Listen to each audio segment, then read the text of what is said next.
What should you bring to homeschool convention? I'm gonna let you know in this video.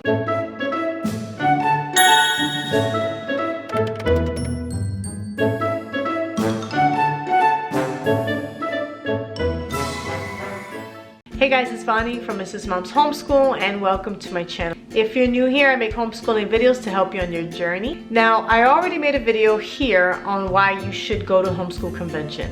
And so I'm assuming that you are watching this because you decided that you're gonna go and you wanna know what the heck you should bring. So in this video, I'm gonna give you 10 things that you should bring to homeschool convention. Number 1, your best friend. You should definitely bring your best homeschooling friend. Let me change that. You should bring your best homeschooling friend, because if you bring your best friend and she's not into homeschooling, then she's not gonna have fun. It's not gonna be the same. Bring your best homeschooling friend, not your family, not your husband, not your kids. Bring your best homeschooling friend, because this is going to make your experience so much better. Having time with your friend alone for the whole weekend, both of you guys going to classes together, shopping together, planning for your homeschool year together, there's nothing like it.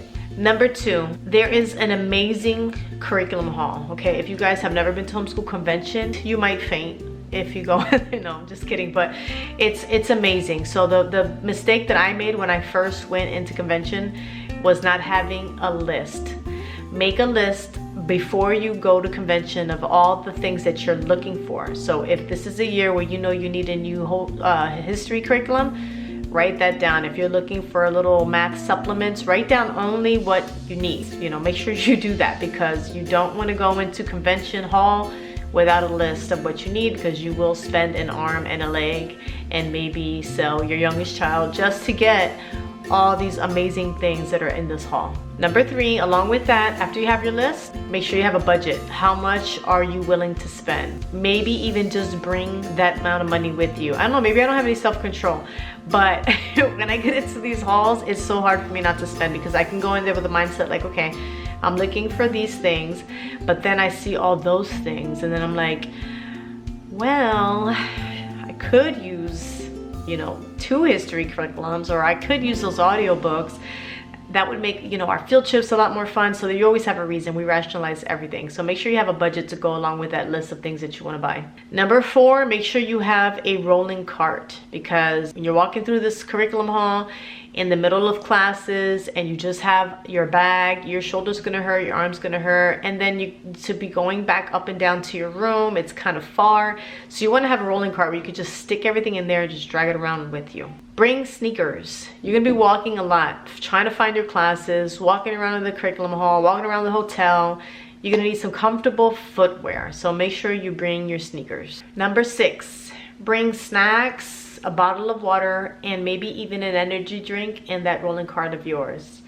I use an energy drink from Plexus, and I put it in a water bottle, and I will just either drink it. I'll start in the morning and then I take it with me for the rest of the day. And then you want to have an extra bottle of water and some snacks, because you may not want to stop to have lunch yet. You may be the type of person who's on the go like I am, and you're going to get hungry in between these periods. Number 7, make sure you bring a notebook and a pen and take some notes on these different classes that you're going to. Don't rely on your memory. You are a mother with multiple children and you're homeschooling, and who the heck can remember anything anymore?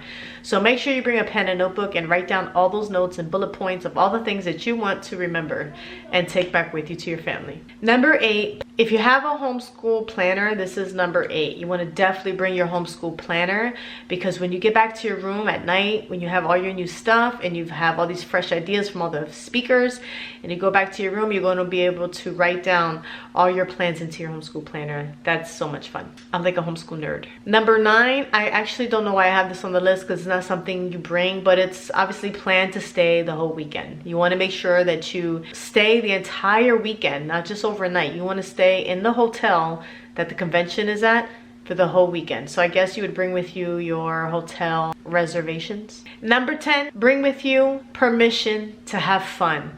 Permission to not be mommy for the whole weekend, not be a wife for the whole weekend. Permission to sit back in the hot tub with a glass of wine if you so choose to. Permission to stay up late and giggle with your girlfriends. Permission to go out to dinner to a fancy restaurant and have an expensive steak. Permission to get into the hot tub in the chilly evening with all of your friends and put some music on. Give yourself permission to kick back and relax and have an amazing time this weekend because you deserve it. You homeschool your children the entire year. Most of you guys homeschool year round. You're a mom and a wife every second of every day of your life. Take this one weekend, especially if you've never done it before, or a weekend away from your family before, and enjoy it. Don't feel guilty, and it'll be all a memory. And when you come back home, you're gonna be so refreshed. You're gonna be the best mom and wife ever. I really hope you guys benefited from this video and take my advice. Thank you guys so much for watching, and I'll see you in the next video.